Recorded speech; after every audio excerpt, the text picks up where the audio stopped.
നമസ്കാരം. ഇൻഫോടെക്കിലേക്ക് സ്വാഗതം. ബലാത്സംഗ കേസിൽ റാപ്പർ വേടനെ ചോദ്യം ചെയ്യലിന് പോലീസിന് മുന്നിൽ ഹാജരായി. രാവിലെ 9:30യോടെയാണ് വേടൻ തൃക്കാക്കര പോലീസ് സ്റ്റേഷനിൽ എത്തിയത്. SHOയുടെ നേതൃത്വത്തിൽ വേടന്റെ ചോദ്യം ചെയ്യൽ തുടരുകയാണ്. വിവാഹ വാഗ്ദാനം നൽകി ബലാത്സംഗം ചെയ്തെന്ന യുവതിയുടെ പരാതിയിലായിരുന്നു വേടനെതിരെ പോലീസ് കേസെടുത്തത്.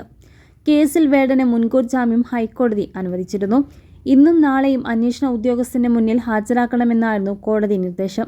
കേസിൽ പോലീസ് വേടന്റെ അറസ്റ്റ് രേഖപ്പെടുത്തും. അറസ്റ്റ് ചെയ്താലും ഉടൻ സ്റ്റേഷൻ ജാമ്യത്തിൽ വിടണമെന്നാണ് കോടതി നിർദ്ദേശം.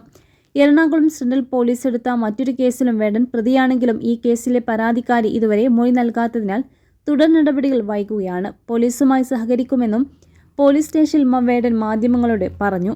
കോടതിയുടെ പരിഗണനയിലുള്ളതിനാൽ കേസുമായി ബന്ധപ്പെട്ട കാര്യങ്ങൾ ഒന്നും പറയാൻ കഴിയില്ല. ഞാൻ ഇവിടെ തന്നെയുണ്ടാകുമെന്നും എവിടെയും പോകുന്നില്ല എന്നും മാധ്യമങ്ങളെ കാണുമെന്നും വേടൻ പറഞ്ഞു. അകത്തുപോയി സംസാരിച്ചിട്ട് വരാമെന്നും എല്ലാം പിന്നീട് പറയാമെന്നും വേടൻ പറഞ്ഞു. യുവതിയുടെ പരാതിയിൽ തൃക്കാക്കര പോലീസാണ് കേസ് രജിസ്റ്റർ ചെയ്തത്. കേസിലെ അതിജീവിത മുൻകൂർ ജാമ്യം നൽകുന്നതിനെ കോടതിയിൽ എതിർത്തിരുന്നു. കിരൺദാസ് മുരളി എന്ന വേടൻ സെപ്റ്റംബർ 9, 10 ദിവസങ്ങളിൽ അന്വേഷണ ഉദ്യോഗസ്ഥന് മുൻപാകെ ഹാജരാകണമെന്ന പ്രധാന വ്യവസ്ഥയോടെയായിരുന്നു ജാമ്യം. വിവാഹത്തിൽ നിന്ന് വേടൻ പിന്മാറിയത് മാനസികാരോഗ്യം തകർത്തുവെന്നും അതുകൊണ്ടാണ് പരാതി നൽകാൻ വൈകിയത് എന്നുമാണ് അതിജീവിതയുടെ അഭിഭാഷിക വാദിച്ചത്.